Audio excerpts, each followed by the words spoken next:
이 시간은 특송이 있습니다. 특별 찬양 순서인데 지난주에 이제 준비를 했어요. 제가 준비한 건 아니고요. 우리 방영원 형제가 특별히 하나님 앞에 또 영광을 돌리는 찬양으로 또 이제 설교 전에 특송을 진행하겠습니다. 우리 하나님 앞에 영광의 박수를 돌립니다.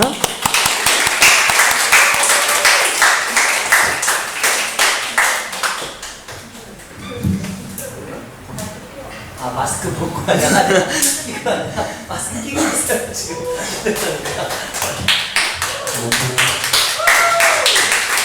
마이크가 보니까 마스크 끼고 해야 될 것 같아. 너무 가까워서.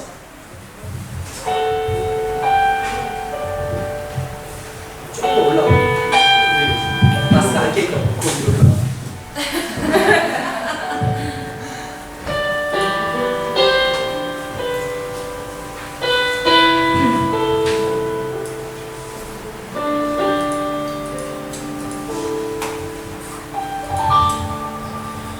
나의 열심으로 하나씩 지은 정성꽃은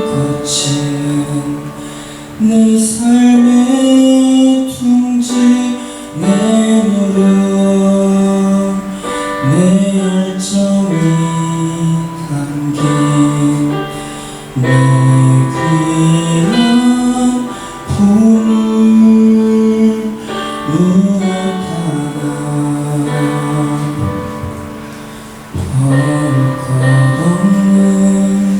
내 만족으로 가득 찬 둥지 그곳에서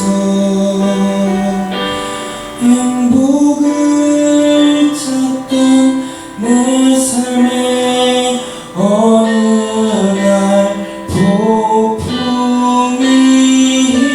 일어 둥지를 흩으시고 내 보물을 흩으시고 나를 둥지 밖으로 절벽으로 몰아내셨네. 내 좁은 둥지는 따뜻한 그분 가려지고 이제 내겐 외로움과 눈물만 남았네.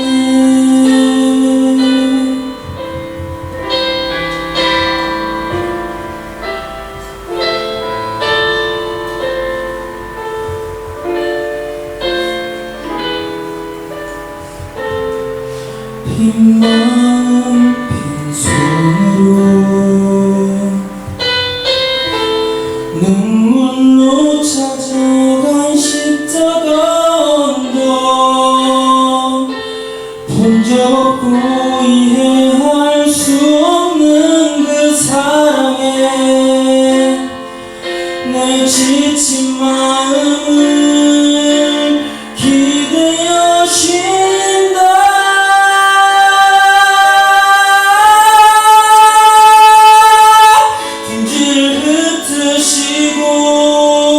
내 보물을 흩으시고 나를 둥지 밖으로 절벽으로 몰아내셨네. 내 정든 둥지는 그곳에 흩어졌으나 이제 나는 더 큰 날개로 하늘을 둥지를 흩으시고 내 보물을 흩으시고 나를 둥지 밖으로 절벽으로 몰아내셨네. 내 정든 둥지는 그곳에 흩어졌으나 이제 나는 더 큰 날개로 하늘을 나른다. 큰 믿음 큰 사랑으로 하늘을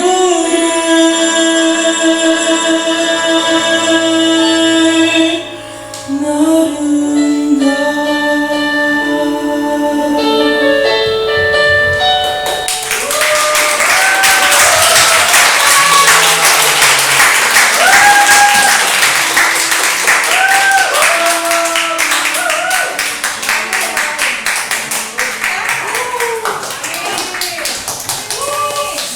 할렐루야. 하나님께서 또 귀한 찬양으로 또 우리에게 감동을 주시네요. 애쓰셔서 감사하고, 우리 영원 형제가 전에 벌써 몇 주 된 것 같아요. 자기 요즘에 너무 좋아하는 찬양이 있다, 이 찬양 계속 부른다 라고 얘기를 하더라고요. 그래서 내가 뭘 부르냐 그랬더니 이 찬양을 들려주더라고요. 한번 들려주면서 이 찬양을 부릅니다 라고 하는데, 자기는 그 가사가 너무 좋다는 거예요. 그러니까 우리가 알다시피 독수리가 둥지를 흩어져.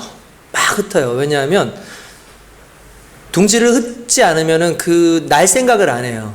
이 새끼들이 그냥 거기에 머물러 가지고 있으려고 그러는 거죠. 그러니까 절벽으로 밀어내면 떨어지면은 날개짓을 제대로 못하면 다시 받아가지고 위로 올라가고 받아가지고 위로 올라가지고 그렇게 하다가 어느 순간 이제 얘가 때가 된 것 같다 그러면 아예 그냥 둥지를 흩어버려요. 그리고 떨어뜨리면 얘는 이제 필사적으로 그냥 날죠. 그러면 이제 독수리가 날개에 힘을 얻어가지고 하늘 높이 날아가면서 말 그대로 새로운 날개를 얻게 되는 겁니다. 우리의 신앙을 하나님께서 성경에 그렇게 말씀을 하셨어요. 하나님께서 보금자리를 다 흩어버리고 과거에 있었던 내가 안주하고 있던 모든 거 다 흩어버리고 하나님의 은혜만 붙잡고 하나님 안에서 믿음의 날개를 펴고 날 수 있도록 우리를 세상 가운데 던지시는데, 반드시 하나님께서 함께 하심으로 우리가 안전하게 세상을 날아오르는 귀한 역사가 일어날 줄 믿습니다. 오늘 귀한 은혜의 찬양 너무 잘했고요. 하나님께서 크게 복 내리실 줄 믿습니다. 드럼 치지 말고 싱어로 쳐야 될 것 같은데. 그 전도사님 깊게 생각해봐요. 자꾸 싱어하고 싶다 그랬는 것 같은데. 형민 다시 복귀하고 싶다고 그러지 않았니? 할렐루야. 오늘 하나님께서 우리에게 귀한 은혜의 말씀 주실 줄 믿습니다. 며칠 전에 제가 어떤 이렇게 신문의 내용을 읽다 보니까 우리가 지구 멸망 시계라는 게 있어요. 혹시 들어보셨어요? 지구 멸망 시계. 그러니까 옛날부터 있었더라고요. 그러니까 지구를 인류와 관련돼 가지고 지구 멸망하는 어떤 시계를 이제 나서 시계가 몇 시까지 되냐. 이게 12시가 땅 하면 끝나는 건데 시계가 지금 11시 58분이라는 거예요.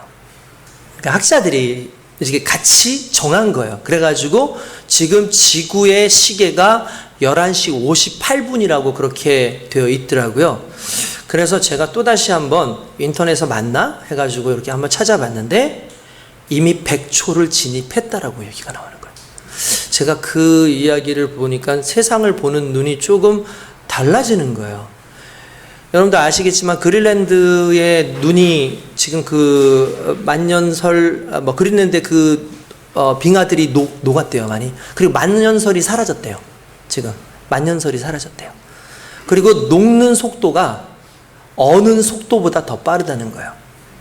그러면서 이번에 신문을 보니까 뭐라고 되어 있냐면은 이미 경고는 끝났다.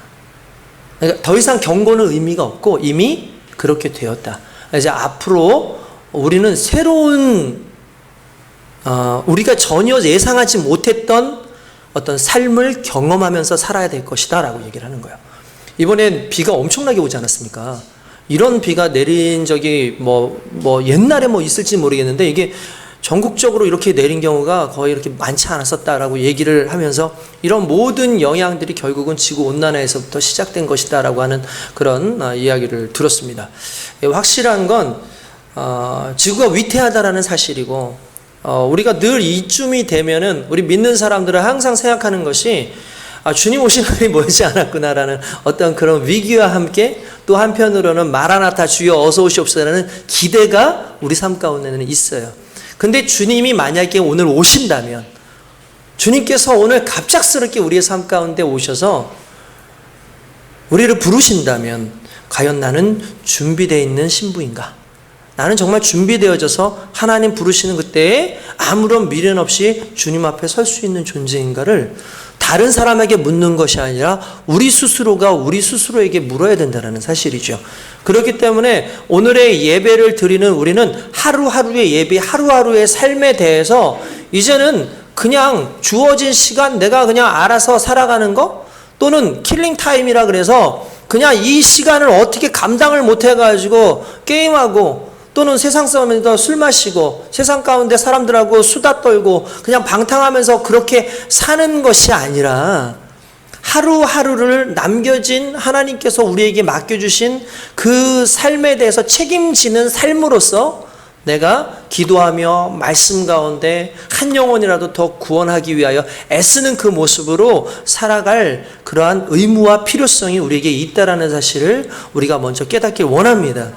그래서 하나님께서 우리를 부르시는 그때에 하나님 감사합니다. 지금 부르시는군요. 얼마나 행복하겠습니까? 천국을 보고 온 바울은 자기 스스로가 천국을 보고 왔기 때문에 죽음에 대한 두려움이 없었어요. 여러분 천국을 딱 보고 오니까 바울이 그렇게 고린도 후서에 보면은 본인이 천국을 보고 온 거예요. 그러니까 그걸 자기가 떠벌리면서 나 천국 보고 왔어 천국 보고 왔어 그러면 괜히 사람들이 자기를 뭔가 좀 신령하게 보고 이상하게 볼까 봐 오히려 그렇게 얘기하지 않고 스스로 뭐라고 하냐면 어떤 사람이 삼층천에 다녀왔다더라. 그 삼층천은 천국을 의미하는 겁니다. 그때 있을 때에 그 사람이 환상이었는지 꿈이었는지 자기가 몸 밖에 있었는지 몸 안에 있었는지는 잘 모르겠지만 그러나 분명한 것은 하나님께서 저 천국을 보고 오게 하셨다라는 사실에 대해서 이야기를 해요. 그러니까 그가 분명한 사실은 천국을 보고 천국에 대해서 알고 천국을 보니까 중요한 건 이 땅의 삶에 대해서 살아가면서 여기에 무언가를 투자하면서 살고 싶지가 않은 거예요. 이 땅에 나의 이름을 내세우고 이 땅에 무언가를 세워가는 인생은 더 이상 살고 싶지 않은 거예요. 그러다 보니까 그는 자신의 삶의 모든 것을 그리스도의 복음을 위해서 드리고 내가 지금 하나님 앞에 죽을 때 이런 말을 써요. 전제와 같이 부음이 되었다라는 얘기를 드려서 전제와 같이 관제와 같이 이게 무슨 말이냐면 하나도 남김없이 이 예배를 드릴 때 제사를 드릴 때 우리가 제사만 드리는 것이 아니라 거기다가 이제 포도주를 붓거든요. 이걸 전제라고 해요. 이 관제와 같이 전제와 같이 이렇게 부어지는데 그게 하나도 남김없이 이미 난 다 부어졌어. 나는 이제 하나님 앞에서 모든 걸 다 드렸어 라고 본인이 고백을 해요. 그 말은 뭐냐면 내가 남겨진 인생으로 하나님 앞에 가는 게 아니라 다 드려진 인생으로 하나님 앞에 가겠다라는 신앙의 고백이고 자신의 의지였다는 사실이죠. 저와 여러분들이 그러한 의지를 가지고 예배를 드려도 예배를 드렸으면 좋겠고요. 말씀을 들어도 말씀을 들었으면 좋겠고요. 삶을 살아도 그렇게 살았으면 좋겠습니다. 우리는 늘 그 삶에 대한 문제에 있어서 고민을 해야 돼요. 많은 사람들이 오늘 은혜 받아서 한 주간을 살고 한 주간 동안 일을 하는 것처럼 여기지만 오히려 역으로 우리는 한 주간을 오늘의 이 예배 하나를 위해서 준비하는 거예요.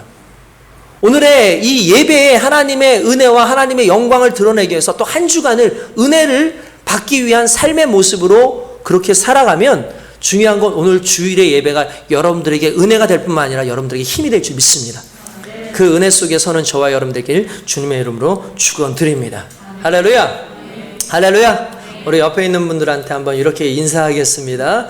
하나님께서는 당신을 크게 사용하십니다. 시작. 하나님께서는 당신을 크게 사용하십니다. 하나님께서는 당신을 크게 사용하십니다. 할렐루야. 하나님께서 저와 여러분들을 크게 사용하실 줄 믿습니다. 우리가 가끔씩 아이를 키우다가 보면은 이런 얘기를 하죠. 둘째가 태어났더니 첫째가 둘째를 질투한다. 이렇게 얘기를 해요. 얼마나 질투를 하는지 아이를 막 그냥 꼬집고 때리고 막 이런다. 그런 얘기를 많이 합니다. 그러면 우리는 흔히 맞아. 엄마 아빠한테 사랑을 받다가 이제 사랑을 뺏겨가지고 애가 질투하는 거야 라고 그렇게 생각을 하잖아요. 그런데 어떤 그 상담학자가 나와서 그런 얘기를 하는 거예요. 실제로 첫째가 둘째한테 질투를 해가지고 그러는 게 아니라 자신의 바운더리, 흔히 말하는 자신의 영역을 지키고 싶어 하는 거래요. 이게 무슨 말이냐면은 첫째는 둘째가 자신의 것을 망칠 것에 대한 두려움과 짜증이 있다는 거예요. 내가 만약에 뭔가 가지고 놀고 있어요. 그러면 얘는 가지고 놀면서도 계획이 있어요.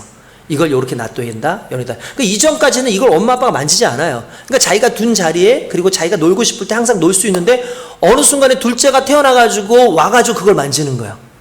그러면은 순간적으로 자기의 영역이 무너지는 거죠. 그러니까 이게 짜증이 나는 거예요. 그러니까 이 아이가 필사적이죠. 그러니까 동생을 때려요. 만지지 말라고 내 거야 하면서 때린다는 거예요. 이때 문제는 대부분의 부모가 큰애에게 이렇게 말하죠. 네가 양보해.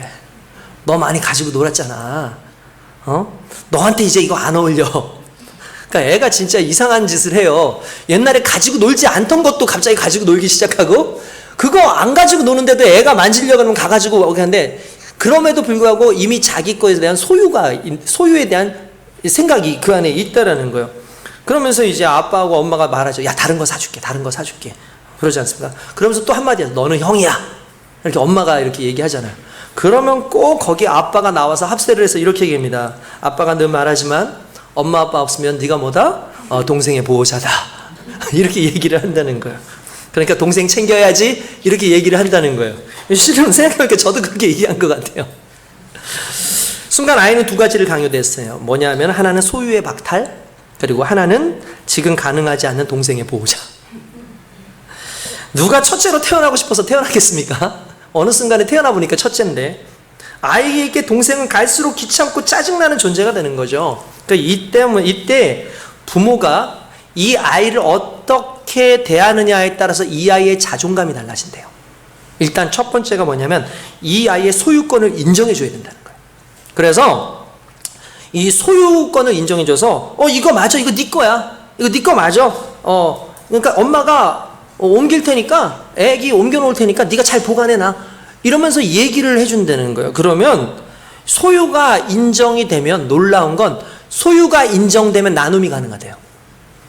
그러니까 내가 소유를 하고 있다라는 게 확실하고 이게 내 거라는 보장이 있으면 나눔이 가능해진다는 거예요. 그러니까 소유가 이게 인정되지 않으면 나눔 자체가 불가능한 상황이 되는 거죠. 그러니까 너 가지고 놀다가 나중에 너 실증 나면 그때 동생 줘도 돼 라고 그 말 한마디 해주면, 아, 이게 내 거구나라는 걸 아이가 의식을 한다는 거죠. 그러니까 이게 보장되면, 안정이 되면 놀랍게도 나눔이 나오고 자존감이 나와요. 그리고 엄마는 이것을 보호해주는 하나의 역할까지도 해줘야 된다는 거예요. 그러니까 소유권만 인정하는 게 아니라 보호까지 해줘야 된다는 거예요. 그러니까 내가 소유권을 인정받고 이것을 내 것을 보호받고 있다라는 생각을 하게 되면 사람들은요, 안정감을 느끼고 그 안정감은 자연스럽게 나눔으로 나온다는 거예요. 여러분, 이게 상당히 중요한 내용이에요. 예전에 제가 그 고기를 이제 목사님들하고 같이 식사를 하는 겁니다. 식사를 이렇게 하는데 저는 식사 때 제가 이게 고기를 자주 구워드려요. 제가 그 회장으로 있을 때에도 저랑 같이 식사를 하면 제가 반드시 고기를 구워서 이렇게 줍니다. 지금도 우리 청년들하고 고기를 먹으면 제가 구워요. 그러니까 전 그게 행복해요. 너무 좋고. 그래서 이렇게 고기를 구워서 먹입니다. 근데 제가 이렇게 고기를 구워줄 때에 이분들이 배가 고픈 상황에서 밥을 먹으니까 한 분도 저한테 먹어라라는 얘기를 안 해요. 고기 좀 먹어보라고 그렇게 얘기를 안 해요. 그러다가 한 중반 정도 가면 목사님은 왜 안 드세요? 이렇게 얘기를 합니다. 그러면 저도 주워 먹고 있어요. 자, 이렇게 주워 먹고 있어요 라고 얘기를 하는 거예요. 그러다가 이분들이 배가 부르니까 고기를 다 저한테 밀어주는 거예요. 배가 부르니까 그제서야 고기를 물어주고, 심지어는 옆에서 이렇게 식사를 하시던 분들까지도 고기를 다 저한테 가져와서, 예전에 제가 그냥 고기를 한 사발을 가지고 다발을 해가지고 우리 집에 가져와서 애들도 먹이고 했었던 적이 있었어요. 예전에. 사람은 어쩔 수가 없어요. 인간은 채워져야 나눠줄 수가 있는 거예요. 내 안에 소유가 인정되어지고 내가 채워질 때 실질적으로 나눌 수 있는 부분이 있는 거예요. 이건 신앙적인 부분에서 보면 우리가 그리스도 예수의 복음으로 완벽하게 채워져 있을 때 그리스도의 복음을 증거할 수 있는 거예요. 내가 하나님으로부터 완벽하게 사랑을 경험하고 있을 때에 그 사랑을 함께 나눌 수가 있는 거죠. 여러분, 우리의 신앙의 문제 속에 과연 나는 채워져 있는가에 대한 부분을 늘 생각해야 되는 거예요.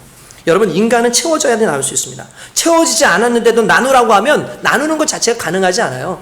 많은 사람들한테 너 왜 이렇게 인색해? 너 왜 그런 식으로야? 너 왜 하나님 앞에 헌신 안 해? 그런 말이 필요 없어요. 왜냐하면 내가 채워지지 않았다고 느껴지고 내가 채워지지 않았기 때문에 헌신이 안 되는 거예요. 하나님 앞에 드리는 게 쉽지가 않은 거예요. 근데 채워졌다는 것을 느끼고 내가 물질적으로 무언가 채워졌다라는 그 사실이 상당히 자기에게 안정감을 주죠. 근데 여기에 또 안타까운 것 하나가 뭐냐면, 물질적으로 채워졌음에도 불구하고 심리적인 갈등이 항상 존재를 해요. 그래서 물질은 분명히 있어요. 그래서 물질적으로는 집이 몇 채가 있고 재산이 많은데 늘 더 소유하고 싶고 나누려고 하지 않는 사람들이 있어요. 이런 사람들은 심리적 허기감을 가지고 있는 거예요. 그러니까 내가 심리적으로 허기감을 가지고 있기 때문에 나는 아직 채워지지 않았어 라고 생각하는데, 그게 물질적 문제가 아니라 나의 심령적 문제 또는 심리적 문제라는 것을 알아야 돼요.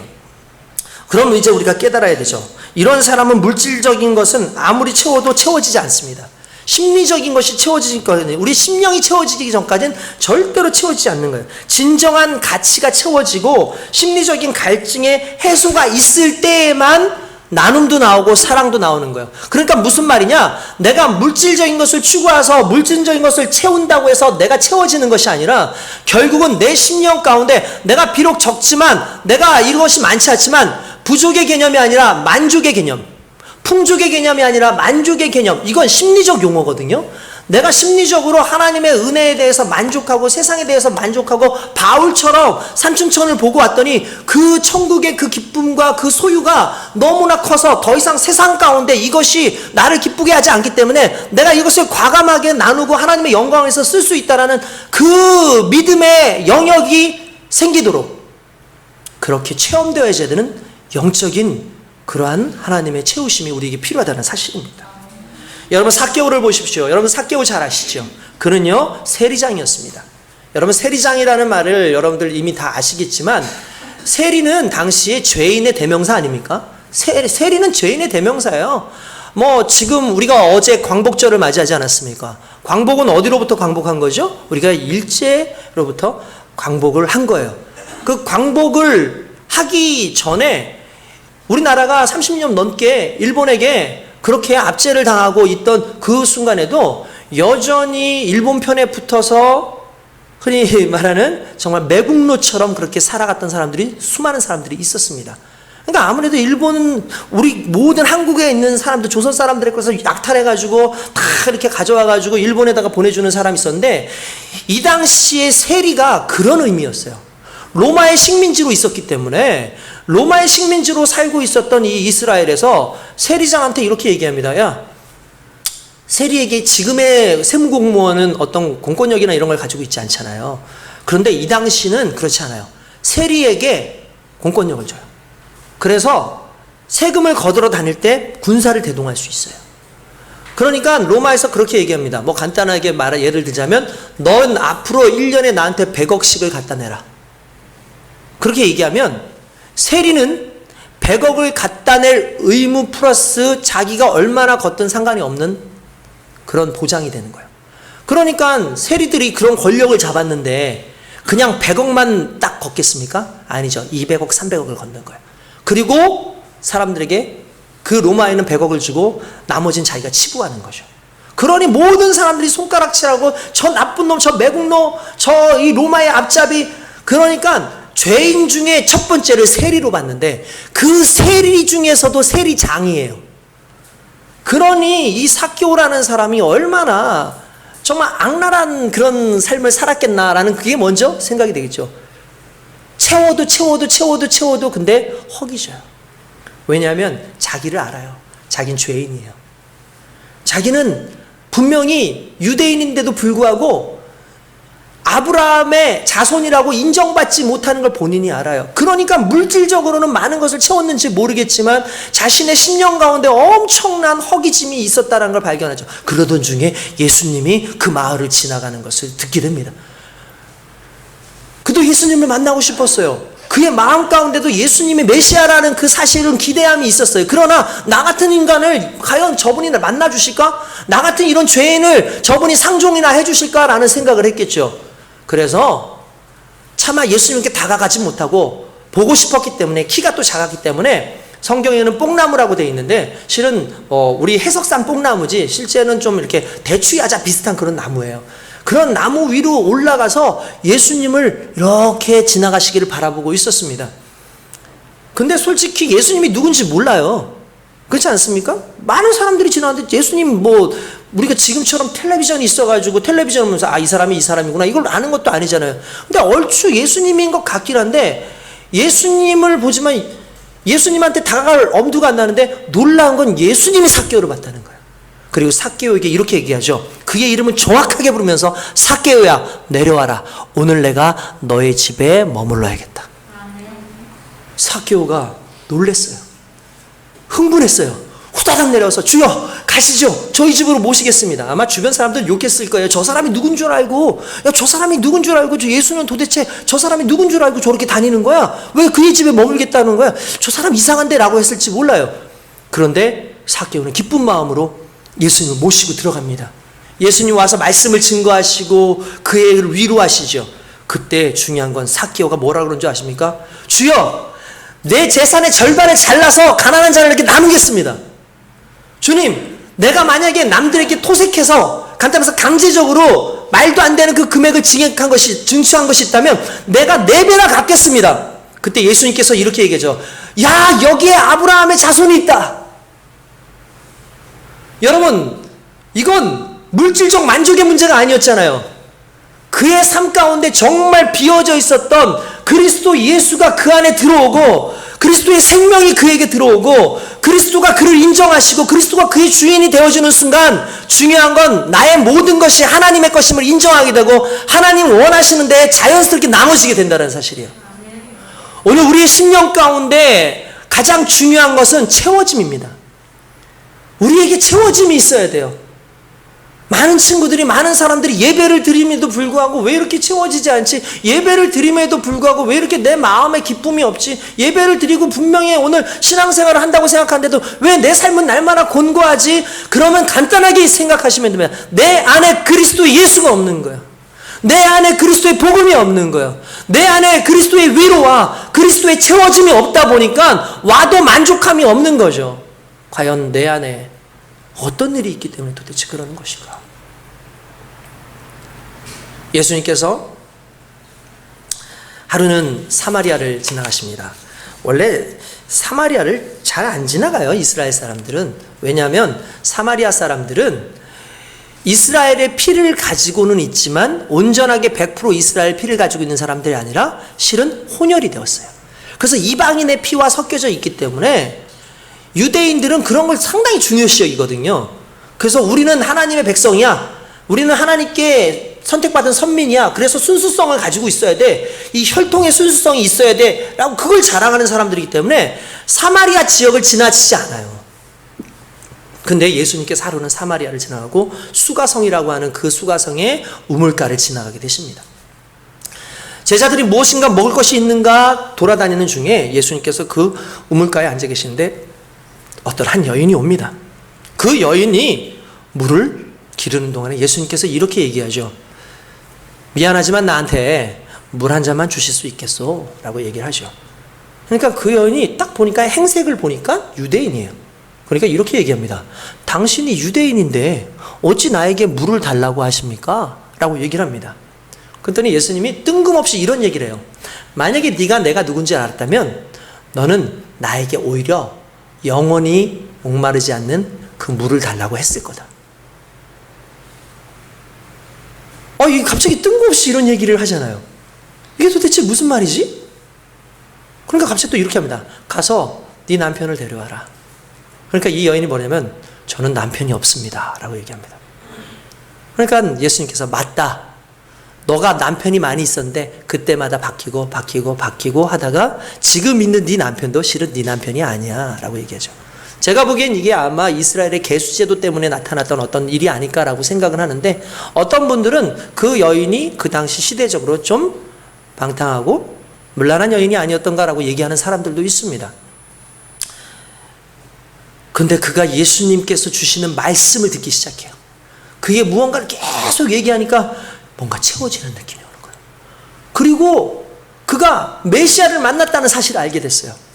그러고 나니까 너무 흥분이 되고 자신의 삶 가운데 지금까지 채우지 못했던 허기와 그 기가리함이 있었는데 자신의 그 삶이 채워지니까 너무나 흥분해가지고 동네 사람들을 부르면서 여기 메시아가 오셨다고 막 그렇게 이야기를 하는 겁니다. 수많은 사람들이 와가지고 진짜 하는데 예수님의 말씀을 듣고 보니까 뭐라면 처음에는 네가 불러서 왔는데 이제 우리가 들었으므로 얘 메시아인 줄 알겠다라고 얘기를 합니다. 이 여인이 어떤 여인이었겠습니까? 이 여인은 상당히 힘들었을 거예요. 상당히 괴로웠을 거예요. 여러 가지로 정말 어려웠을 겁니다. 지금 네 남편도 네 남편이 아니다. 아마 남성 편력이 있는 그런 사람이 아닌가라는 그런 생각 때문입니다. 이혼도 자주 하고. 우리가 종종 그런 얘기를 해요. 어렸을 때도 어렸을 때 좀 상처가 있거나 집중적으로 사랑을 많이 못 받았던 사람들이 은근히 남성 편력이 많다는 거예요. 그래서 이런 사람들이 이 남성을 만날 때 그때 그걸로 위로를 얻는 거예요. 위로를 얻는 거예요. 그러다 보니까 또 금방 끝나. 그리고 또 이 사람한테 그러니까 여러분 이게 악순환이에요. 내가 이 사람에게서 사랑받기 위해서 집착하니까 또 남자는 그게 너무 싫으니까 자꾸 내치니까 헤어져. 그러니까 또 다른 남자를 만나서 집착하는데 중요한 건 시간이 지날수록 상처만 생기고 채워지지 않더라는 거예요.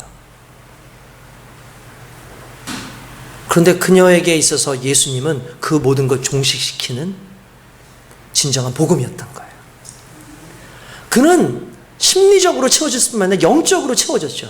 그에게는 소망이 생겼어요. 아, 메시아가 우리에게 구원이, 영생이, 영원한 목마름의 해결이 이분을 통해서 일어났구나라고 하는 순간 그의 인생이 변했다라는 겁니다.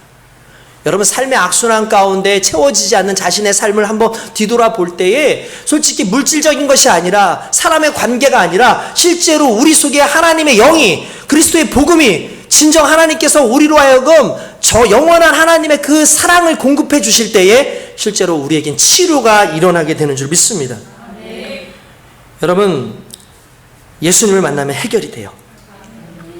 바닷물을 계속 마시는 것처럼 세상을 자꾸 탐닉하면서 우린 갈증이 더해지는 거거든요. 채울 수 없는 것으로 채우려고 하니까 시간이 지나갈수록 소유욕만 더 증가하고, 여러분 이건 안 되죠. 헌신은 가치가 바뀌고 진정한 안정이 온 사람들에게 가능한 것이라는 거예요.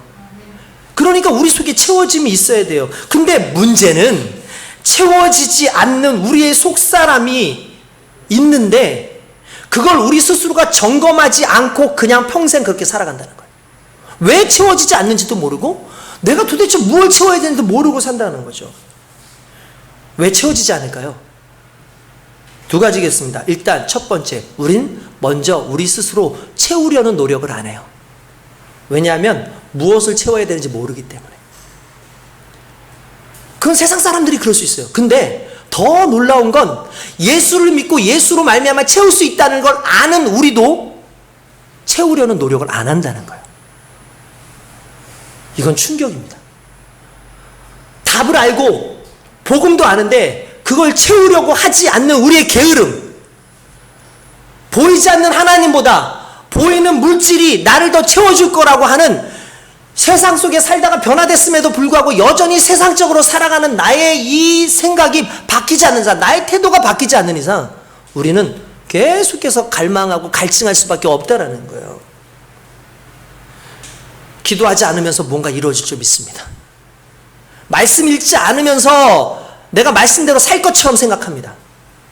예배 드리지 않는데 내가 경건한 하나님과의 관계를 유지할 거라고 착각합니다. 그게 아니라는 거예요. 내 나름대로 노력이 필요해요. 믿음은 우리에게 공짜로 주어지는 것이지만 이 믿음을 유지하는 과정 속에선 엄청난 노력과 애씀이 있어야 되는데 그게 신앙생활이에요. 어떤 사람이 제자를 데리고 길을 갑니다. 제자가 물어봅니다. 스승님, 우리가 어떻게 해야지 세상 가운데 힘있게 살 수 있겠습니까? 라고 얘기하니까 예수를 온전히 믿고 예수를 내 주인 삼고 성령으로 충만해라 라고 얘기를 했다는 거예요. 그거 제가 맨날 듣는 얘기 아닙니까? 그거 맨날 듣는 얘기 아닙니까? 라고 얘기하니까 이 스승이 이렇게 얘기합니다. 야, 너 포도주를 보고 있으면 취하니? 너 포도주라는 말 들으면 취하니? 포도주는 마셔야 취하는 거야. 포도주는 마셔야 취하는 거야. 성령 충만 맨날 들으면 뭐해? 예수 공부 맨날 들으면 뭐해? 너가 체험하지 않고 너가 그분을 만나지 않고 그분의 성령이 내 안에 있지 않으면 항상 기갈된 모습으로 살아갈 수밖에 없는 거야 라고 말을 하는 거예요. 여러분 맞습니다. 오늘 예배를 드려도 오늘 이 예배 드리는 것이 중요한 게 아니에요. 이 예배를 드리는 이 순간에 복음이 여러분들 삶에 지배함이 있어야 되고 성령의 충만함이 저와 여러분들에게 나타나야 되는 줄 믿습니다. 그럴 때에만 내 삶이 채워지는 거예요. 근데 이 노력을 안 해요. 오늘 교회를 오면서 여러분 어떤 생각을 가지고 왔습니까? 내가 직분이 있으니까 그냥 당연히 왔다가 가야지 그런 생각 하진 않았습니까? 아, 주일날 안 오면 또 목사님 엄청나게 또 연락하겠네. 그래서 혹시 또 오시는 거 아닌가요?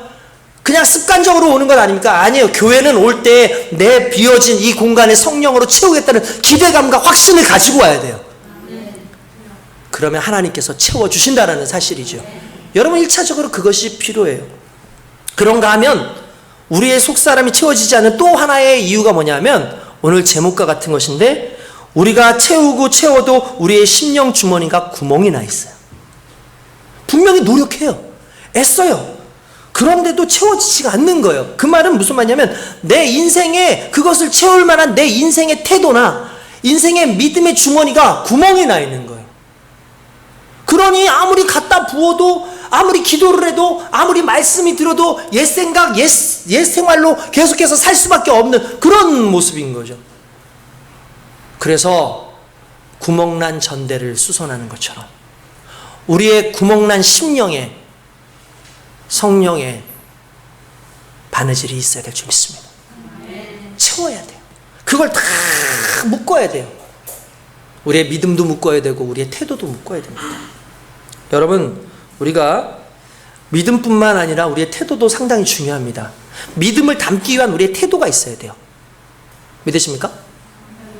여러분, 믿음을 채워야 될, 우리의 심령을 채우기 위한 믿음이 있었는데 믿음을 채우기 위한 반드시 우리의 태도가 있어야 돼요. 주님을 어떻게 볼 것이냐? 믿음을 어떻게 볼 것이냐? 내가 믿음 안에서 어떻게 살 것이냐에 대한 태도가 준비되어 있지 않으면 구멍난 전대와 같은 거예요. 이게 너무나 중요한 겁니다. 우리는 흔히 쉽게 믿음의 문제로 모든 걸 얘기하려고 그래요. 무슨 말이냐? 아, 저 그런 믿음 없어요. 제 믿음의 분량 그거 아니에요. 저한테 자꾸 요구하지 마세요. 그런데 놀랍게도요, 목사보다 더 뛰어나게 열심히 믿음 생활하는 집사님이 있어요. 장로님보다도 더 열심히 전도하는 그런 평신도가 있어요. 그러면 우리는 장로보다 이 평신도가 믿음이 좋을까요? 목사보다 이 집사님이 섬김의 정신이 더 뛰어나서 그럴까요? 아니에요. 태도예요. 우리가 가지고 있는 믿음을 어떻게 바라볼 것이냐에 대한 태도가 그걸 결정한다는 거예요. 전에도 말씀드렸잖아요. 공부할 때 아이들한테 공부를 가르치지 않고 공부하는 태도를 가르친다고. 그러면 공부를 해요. 그러니까 아이한테 좋은 학원을 가르쳐주고 뭐 좋은 선생님을 붙여주는 게 중요한 게 아니라 이 아이가 좋은 태도를 가지고 있을 때 공부를 하게 된다는 거예요. 그러니까 공부를 해도 태도가 있어야지 된다는 거죠. 결국 우리가 태도의 이 문제를 생각해야 돼요. 믿음에 문제가 있다는 걸 알면서도 믿음을 키울 생각을 하지 않죠. 이건 태도의 문제인 거예요. 근원적으로. 자신의 믿음이 이 정도니까 자꾸 그 이상의 것을 요구하지 말라? 이 이야기는 무슨 말이냐면 자기 변명이에요. 그냥 교인일 뿐이에요. 무슨 말이냐면 이런 거죠. 나 이 정도니까 더 이상 시키지 말라. 이 말은 뭐냐면 나 노력하지 않겠어요 라는 뜻이에요. 난 내 태도를 바꿀 의향이 없어요. 난 내 태도를 더 발전시킬 의향이 없어요 라고 말하는 것과 똑같은데 이게 오늘 저와 여러분들의 모습일 수 있다는 거예요. 우리의 태도가 바뀌어야 돼요. 여러분 예배 태도 바뀌었으면 좋겠어요. 예배 일찍 오세요. 예배에 대한 간절함이 없으니까 늦는 거예요. 여자친구 처음 사귈 때 여자친구보다 늦게 나가는 남자 못 봤어요. 여자친구 처음 만날 때는 여자보다 먼저 미리 와가지고 준비하고 있고 기다리고 있더라고요. 첫사랑이 식은 거죠. 그러니까 늦게 오는 거예요. 관심이 없으니까 늦게 오는 거예요. 태도가 있으면 반드시 그 태도와 관련되어진 믿음의 형태가 나타나게 되어 있습니다. 물질이 없어가지고 안 되는 것 같아요? 아니에요.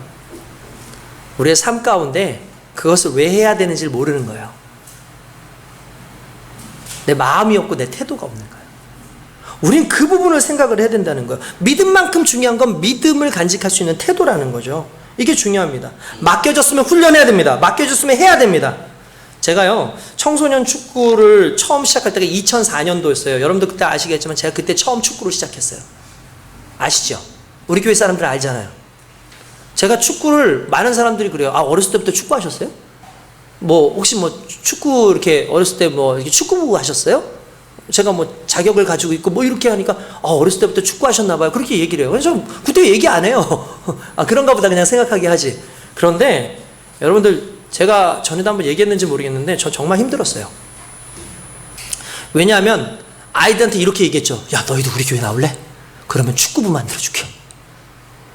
애들이 오케이 그러더니 교회를 나와요. 그때부터 고민이 생겼어요. 내가 축구를 모르는데 애들을 가르쳐줄 수 있는 능력이 돼야지 내가 가르쳐주죠. 아니 난 가르쳐줄 수 있는 실력도 없고 능력도 없고 공 오면은 조기 축구 가서 나한테 패스를 하는데 사람들이. 왜냐면 공만 왔다 하면 맞고 저리로 가니까. 공을 안 줘요, 공을. 처음에 갔을 때. 그랬었어요. 그런데 막 조기 축구 나가는 게 창피한 거야. 왜냐면은 자꾸 찐말을 줘. 여러분들 우리 지금도요 축구하잖아요. 애들 청년들끼리 축구하고 하잖아요. 그러면 우리 청년들 잠깐 내가 여러분 우리 청년들한테 부탁하고 싶은 게 있어. 사랑으로 넣어야죠. 사랑으로. 사랑으로. 왜냐하면 못해요. 이 친구들 많이 했잖아요. 그러니까 처음 시작하는 친구들이나 아예 몸이 안 되는 그런 친구들이 있어요. 그러면 우리는 막 뭐라 그러죠. 축구도 못하냐고. 막 이렇게 막 얘기해요. 옛날에 생각나요. 주혁이라고 하는 친구가. 우리 형민이가 애기였으니까 당연히 축구를 못하죠. 그러니까 넌 축구도 못하면서 축구를 왜 하냐. 그래서 내가 그 친구한테 그랬어요. 넌 공부도 못하면서 학교를 왜 다니냐고. 아니 그렇잖아요. 잘해야지만 축구예요? 아니잖아요. 그건 아니잖아요. 맨날 조기 축구 하는데 날 보러 내가 축구를 하는데 처음에 갔는데 5분 뛰니까 올라오더라고. 힘들잖아요. 근데 내가 배워야 돼. 나는 의무감이야. 그냥 무조건 배워서 애들을 가르쳐줘야 되니까. 근데 실은 애들이 나보다 더 잘 차거든요. 근데 난 그 애들을 가르쳐야 된다. 왜냐하면 얘네만이 아니라 분명히 시간이 지나면은 내가 가르칠 애들이 더 나오기 때문에. 그래서 내가 배워야 된다는 생각이 있으니까 갔는데 너무 힘드니까 골키퍼 앞에서 그냥 서 있었어요. 그랬더니 골키퍼가 저한테 그래. 아저씨 예? 그러니까 쉬려면 저 앞에 가서 쉬래. 왜냐하면 왜요? 그랬더니 수비 방해된다고. 내가 수비수인데 수비 방해된다고 저 앞에 가서 쉬라는 거예요. 공격 가서 쉬래. 공격 가서. 근데 여러분 그게 그게 근데 솔직히 감사했어요. 왜냐하면 제가 그래서 앞에서 쉬면서 공을 많이 뺐었어요. 열심히 뛰었어요. 근데 실은 그 당시 얼마나 창피한 거예요. 내가 막 정말 가고 싶지가 않아. 축구도 잘 못하는데 가려니까 가고 싶지가 않은 거야. 막 화도 나고. 근데 난 가야 되는 이유가 있어. 내가 감독이 되고 애들이 가르쳐야 되니까 기초 체력도 키워야 되고 기본적인 훈련도 몸싸움도 해야 되는 거예요. 그래서 갔어요. 계속 가는 거예요. 점점 실력도 잘하죠. 근데 처음엔 잘 잘하지도 않았어요. 책을요, 애들을 가르쳐야 되기 때문에 책을요 이만큼 사왔어요. 그러니까 저는 책으로 축구를 했어요. 처음에 축구를 책으로 배운 거예요. 그래서 슈팅은 어떻게 차고 받는 건 어떻게 차고. 여러분 그게 책으로 됩니까? 그러니까 어쩔 수 없이 어떻게 했냐면 우신초등학교에서 제가 그 당시면 우신초등학교, 지금은 초등학교 못 들어가요. 어른들 못 들어가요. 다 잠가놔요. 잠가놓고 그 보안관들이 있었어요. 근데 그 당시만 해도 보안관 이런 분들이 없고 또 동네 사람들 와가지고 조기 축구하고 나면 거기 앉아가지고 애들 들어오는데도 막걸리 마서 왔어 이러고 있어. 그런 시대였어요. 거기에서 제가 축구를 하는 겁니다. 책임감 하나 가지고 아침에 새벽에 가서 6시간 7시간을 볼을 차고 와요. 밥도 안 먹고. 우리 사모님은 제가 어디 간지도 몰랐을 거예요. 막 진짜 거의 12시가 와가지고 그제서야 밥을 먹는 거야. 막 그렇게 막 찼어요. 솔직히 우리 애들 축구 잘하기 때문에 제가 감독 안 해도 흔히 말하는 애들이 알아서 하기 때문에 무임승차할 수 있어요. 제가 애들 잘하니까 대회 우승도 할 수 있고 그냥 공만 던져주고 구경만 해도 돼요. 근데 제가 있는 게 뭐냐면 책임감이에요. 저는 책임감을 갖고 싶었어요. 훈련했어요. 자격증 따러 다녔어요. 사람도 만났어요. 그리고 연습했어요. 너무 연습해서 그 짧은 시간에 너무 연습을 많이 하다 보니까 지금 제 발은 퇴행성 관절염이 왔고요. 족저근막염도 수시로 오고요. 뼈 조각이 지금도 돌아다니고요. 부종이 생겨서 지금도 볼 차고 나면 항상 물이 생겨요. 그리고 엉덩이에 꼬리뼈도 여러 번 부러져가지고 지금은 꼬리뼈가 약간 좀 변형이 됐어요. 지속적인 통증이 지금도 있어요. 우리 친구들한테 웃으면서 지금도 볼을 차지만 실은 나는 볼을 찰 때마다 나는 내가 아플 걸 예상하고 볼을 차요. 축구를 하면서도 그래요. 근데 계속 훈련했어요. 말씀을 안 드렸는데 저는 계속해서 도전해요. 그래서 여러분한테 일부러 얘기를 안 했었는데 장애인 스포츠 지도사 필기시험을 이번에 합격했어요. 제가 장애인들도 한번 해보려고, 장애인들까지 한번 해보려고. 감사하게도 우리 정모 형제도 같이 땄어요. 일단은 필기시험까지. 근데 코로나 때문에 실기하고 연수를 못 가는 거예요. 지금 기도해 주세요. 저는 그걸 통해서 단순히 그냥 내 뭐 돈벌이를 하려는 게 아니에요. 저한테는 의무가 있어요. 책임이 있어요. 그래서 배운 것 뿐이에요. 그래서 열심히 했어요. 그러니까 이게 잘해서가 아니라 해야만 하기 때문에 했던 삶이었던 거예요. 우리 신앙도 마찬가지잖아요. 그래서 여러분 훈련했습니다. 아이들은 알아요. 내가 좋은 코치인지 형편없는 코치인지 아이들은 알아요. 나는 훈련시키다가 아이들이 잘 못하잖아요. 그러면 잠깐 멈춰라고 얘기해요. 그리고 난 다음에 제가 말로 이렇게 하고 말 안 해요. 전 직접 보여줘요. 제가 직접 보여줘요. 제 나이 이제 50 다 돼가지 않습니까? 그런데 몸이 잘 안 따르죠. 그런데도 불구하고 우리 코치들 안 시켜요. 제가 직접 자 봐봐 이렇게 하는 거야 이렇게 하는 거야. 내 몸이 잘 안 따라감에도 불구하고 어떤 일정한 모션은 보여줄 수 있잖아요. 그래서 그걸 보여주는 거예요. 직접 시범을 줘야죠. 절대로 다른 코치들한테 한번 해보라고 이렇게 얘기 안 해요. 일단 두려움이 있어. 혹시 못하면 어떡하나라는 두려움과 함께. 또 하나는 뭐냐면 내가 그렇게 배웠기 때문에 어떻게 하면은 더 쉽게 하는지를 내가 알아요. 그러니까 내가 어렵게 배웠기 때문에 어떻게 해야지 된다라는 걸 제가 알기 때문에 일부러 제가 직접 보여주고 하는 거예요. 왜냐하면 내가 해봤으니까. 내가 그렇게 해봤으니까. 어렸을 때 배웠을 때는 사람들 그냥 기억도 못하고 하는데 난 나이 들어가지고 축구를 배우니까 이론부터 깨달아야 되고 원리를 깨닫고 해서 해야 된다고 항상 해서 그것 먼저 하다 보니까 원리를 아니까 이렇게 하라고 몸을 이렇게 틀면 더 쉽게 돈다고 이런 얘기들을 해주는 거죠. 훈련하지 않는 코치는 코치하지 말아야 됩니다. 자기를 발전시키지 않는 코치는요 아이들을 위해서도 관둬야 돼요. 소리 지르는 게 코치가 아니에요. 그들의 실력을 향상시키고 그들에게 바른 인격을 가르치기 위해서 계속해서 노력하는 코치가 진짜 코치인 거예요. 저는 그러고 싶었어요. 물론 부족해요. 연약해요. 몸이 안 돼요. 어렸을 때부터 해야지 흔히 말하는 좀 유연성이 생기는데 어렸을 때부터 한 게 아니기 때문에 30 넘어서 한 거기 때문에 유연성이 많이 떨어지는데도 불구하고 애써서 최선을 다해서 하려고 해요.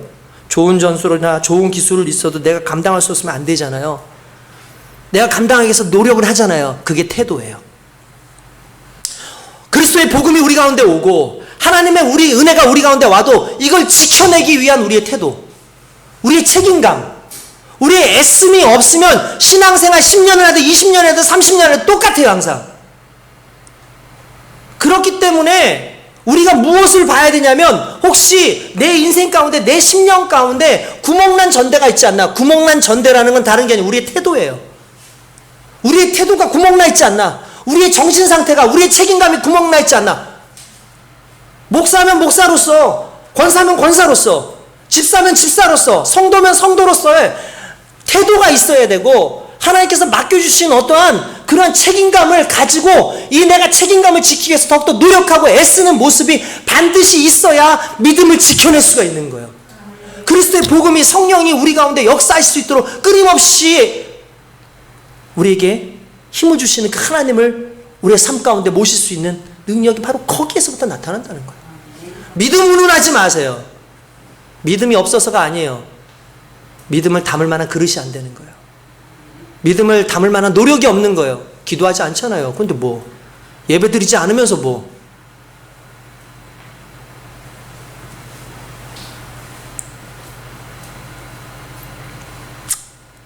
하나님의 말씀은 변함이 없습니다. 문제는 내 심령에 구멍이 난 거예요. 말씀을 적용하지 않는데 무슨 수로 말씀의 능력으로 살겠습니까? 예배 말씀 백날 들어보십시오. 지식적으로 쌓이면 쌓일수록 교만해집니다. 식상해지고요. 더 큰 자극만 원해요. 아, 목사님 좀 더 재밌는 거. 아, 목사님 좀, 재미없어서 못 듣겠네라고 돼요. 슈퍼스타 목사님들은요, 얼마나 열심히 공부를 많이 하시는지 아십니까? 믿음만 공부할 것 같죠? 일반적인 잡지식도 공부를 많이 해요. 왜냐하면 성도들이 그걸 재미있어요. 여러분, 제가요, 설교를요, 주일날 하잖아요. 이 주일 설교를 하기 위해서 일주일 동안 계속 예화거리와 책과 또한 다양한 뉴스들을 봐요. 그렇게 해요. 근데 중요한 건 내가 아무리 이런 것들을 많이 하고 복음을 증거하고 말씀 설교를 해도 중요한 건 이걸 내 삶 가운데서 체득해가지고 사람들이 살지 않고 그걸 삶 속에서 운영하지 않으면은요 의미가 없어요. 지식만 쌓아지고 교만해진다니까요. 그래서 가끔씩 뭐 어떤 얘기 하면서 목사님한테 반항하고 순종하지 않으면서 하는 말이 목사님 옛날에 그렇게 얘기했잖아요. 내 설교를 가지고 내 말을 반박하는 거야. 제가 얼마나 웃기든지 진짜. 경건의 모양은 있으나 경건의 능력을 부인하는 자처럼 살지 맙시다. 능력이 있으려면 적어도 내가 능력을 지니고 살아가야 될 행동과 태도가 있어야 되는 거예요. 우리 구멍 뚫린 심령부터 수선해야 돼요. 사단이 뚫어놓은 내 염려와 걱정, 내 게으름과 교만함이 뚫어놓은 심령을 봉합해야 된다는 거예요. 상처가 다른 게 아니에요. 아프면 상처라고 생각하죠? 툭하면 상처가 났다고 하죠? 상처는 그게 아니고요. 뚫렸는데 복원되지 않는 게 상처예요. 뚫렸는데 복원되지 않으면 상처인 거예요. 왜 과거의 그 문제를 가지고 우리가 고민하고 있습니까? 그건 뚫려 있기 때문이에요. 상처는 반드시 났거든요. 그런데 상처가 안 나는 이유는 뚫려져 있기 때문이에요. 여전히 그걸로 상처받을 수밖에 없게끔 되어 있는 나의 뚫려져 버린 이 교만함, 우리의 삶을 하나님께 드려야 됩니다. 기도해야 됩니다. 금요 예배 때 말씀 듣고 여러분들 그냥 가시는 분들 있죠. 기도하세요. 말씀 듣는 걸 기도로서 정리를 해야죠. 왜 말씀만 듣고 가요? 여러분 설교 듣고 왜 그냥 가요? 목장 모임도 해야 되는 이유가 그런 거예요. 말씀 듣고 한 번 또 나눠요. 그리고 서로 얘기하죠. 우리 한 주간 동안 그렇게 살아봅시다. 기도하고 말씀 듣고 나아가고 하나님 앞에 나를 내려놔야 돼요. 성령께서 만져주셔서 내 망가져 있는 구멍 뚫린 이 심령의 전대를 고쳐주시옵소서라고 얘기해야죠. 우선순위를 새롭게 할 때 가능해집니다. 왜 구멍이 뚫렸는지 아세요? 우선순위가 바뀌었기 때문이에요. 그게 뭡니까? 예배의 삶입니다. 오늘 읽은 학개서의 주 메시지가 뭔지 아십니까? 이거였어요. 바벨론의 포로로 잡혀간 이스라엘 백성이 세월이 지나서 고레스 왕 때, 페르시아가 이제 바벨론을 점령하고 난 다음에 고레스 왕 때 BC 538년에 이스라엘로 돌아오게 됩니다. 돌아오게 되자마자 하나님께서 그들에게 뭐라면 성전 세워라. 성전 세우라는 게 뭐예요? 예배를 회복하라는 거였어요. 성전 세워라. 심지어 고레스 왕이 하나님의 은혜를 받아가지고 성전 세울 수 있도록 총독들에게 명령을 했어요. 그런데 문제는 뭐냐면 이 성전을 세우고 싶은데 그 사마리아의 공동체들이 지속적으로 방해를 하는 거예요. 이 성전 짓는 걸. 그렇게 사람들이 어떻게 하는 줄 아십니까? 이렇게 얘기하죠. 지금은 성전 지을 때가 아닌가 봐. 그렇게 하고 난 다음에 무려 20년 동안 성전터를 방치하고 자신들의 삶을 사는 거예요.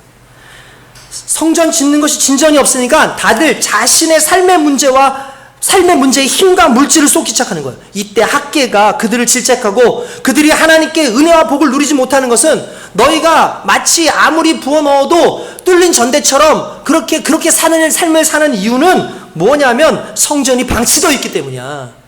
성전 지어야지. 성전 지어지지 않는다는 것은 곧 예배가 사라졌다는 것을 의미하고, 예배가 사라졌다는 것은 하나님의 역사를 느끼지 못하는 거고 하나님과의 관계가 끊어졌다는 걸 의미하는데, 너희 인생에 가장 잘되고 채워지고 심령적으로 채워지는 건 결국 하나님께서, 성령께서, 그리스도 예수께서 너의 인생 가운데 만나주시는 그 역사가 있었는데 그게 바로 예배 아니니? 예배를 지냐면 너희의 성전을 고쳐.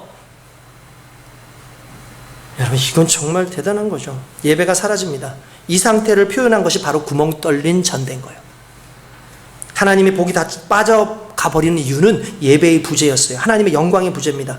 그렇게 된 이유, 다시 말하지만 성전을 방치된 이유, 사람들은 사마리안 때문에, 주변 사람들이 방해 때문이에요 라고 말하죠. 그건 변명이라는 거예요. 학계는 이렇게 합니다. 이스라엘 백성들의 성전이 우선순위가 아니었다는 거예요. 자신의 인생과 자신의 삶을 영위하는 것이 먼저라고 여겼기 때문이라고 질책하면서 지금이라도 성전을 다시 세워라 라고 학계가 얘기하고 있는 거예요. 성경에 보니까 9절에 이렇게 나옵니다. 한번 여러분 학계서 1장 9절 한번 같이 한번 읽어봅시다. 하나님께서 우리에게 주신 말씀이라고 생각하고 한번 읽어봅시다. 자, 찾으셨어요? 자, 한번 같이 시작. 너희가 많은 것을 바랐으나 도리어 적었고 너희가 그것을 집으로 가져갔으나 내가 불어버렸느니라. 만군의 여호와가 말하노라. 이것이 무슨 까닭이냐? 내 집은 황폐하였을 때 너희는 각각 자기의 집을 짓기 위해서 빨랐음이니라. 내 집은 황폐해서 아무도 찾지 않는데 이 집이 다 무너져가고 예배가 죽어있고 믿음이 죽어있는데 너희는 너희의 삶을 살기 위해서 너희 집부터 짓고 있고 너희 인생부터 계획을 하고 있는데 그게 무슨 의미가 있겠느냐라고 말씀을 하시는 거예요. 예배 왜 안 합니까? 일이 바빠서요. 수요예배, 금요예배 왜 안 와요? 먹고 살기 바빠요. 예배보다 내 편안함이, 내 건강이, 내 즐거움이 먼저인데 성전에 신경 쓸 여력이 있겠나가 학계입니다. 중요하게 여기지 않은 거예요. 무슨 말이냐면 우선순위가 하나님이 아니었던 거예요. 우선순위가 예배가 아니었던 거예요. 하나님께 드릴 헌금 없다고 하지 마십시오. 하나님께 드릴 시간 없다고 하지 마십시오. 하나님께 먼저 드리는 우선순위가 회복돼야지만 가능한 겁니다. 계산하지 마십시오. 여러분들이 계산하는 순간 하나님도 여러분을 계산하기 시작합니다. 돈이 없어서 헌신 못한다? 돈이 없는 것이 아니라 우선순위가 아니기 때문에요. 하나님께서는 당신의 우선순위에, 진짜 하나님께서는 당신의 그 우선순위의 첫 번째가 여러분들이었어요. 저와 여러분이었어요. 하나님의 우선순위는.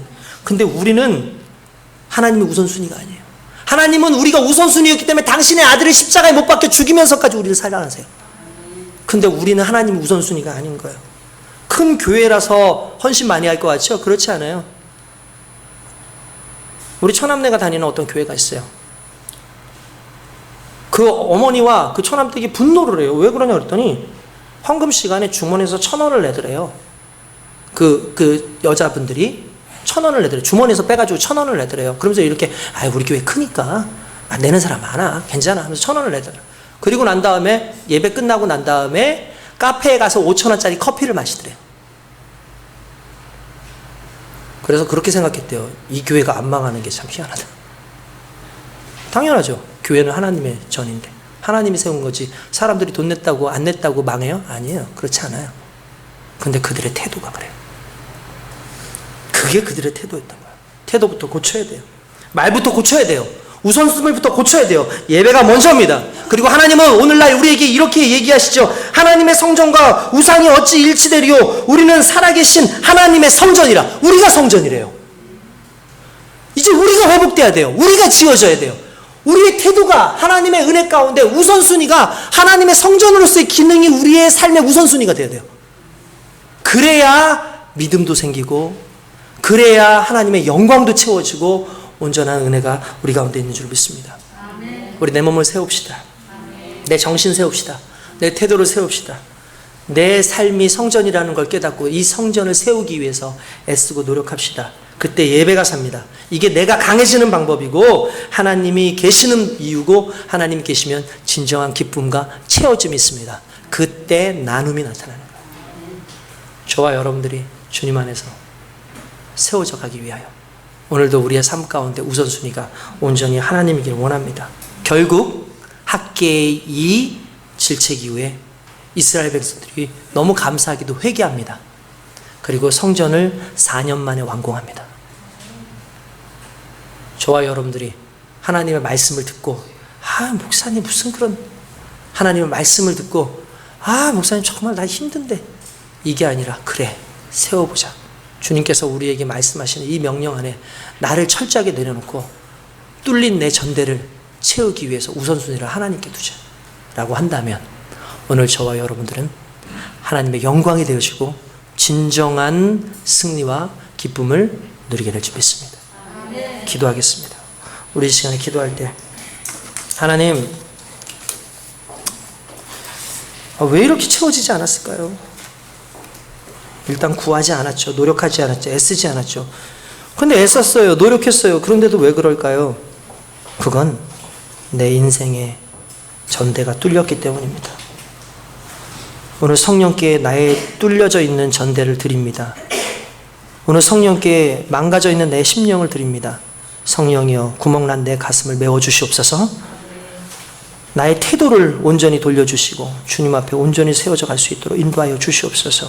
하나님 함께 하소서. 주님 붙잡아 주소서. 우리 이 시간에 정말 회개하는 마음으로 새롭게 서는 마음으로 주님 간절히 우리 세 번 부르고 같이 우리 기도하겠습니다.